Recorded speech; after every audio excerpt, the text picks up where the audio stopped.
Good afternoon বন্ধুরা। তো চলো দুপুরবেলায় কি করছি দেখো। খুব রোদ, বাবা এত গরম যে কি বলবো। তো এই গরমে আচার বানাচ্ছি।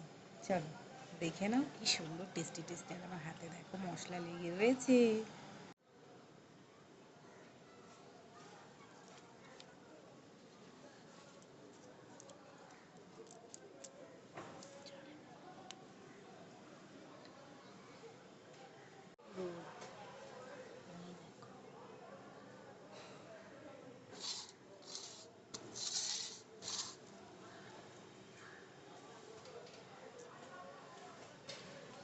আচারটা খুব গরম হয়ে গেছে, ধরতে পারছি না।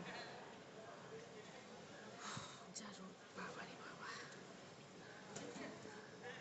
ভরে নি তাই না।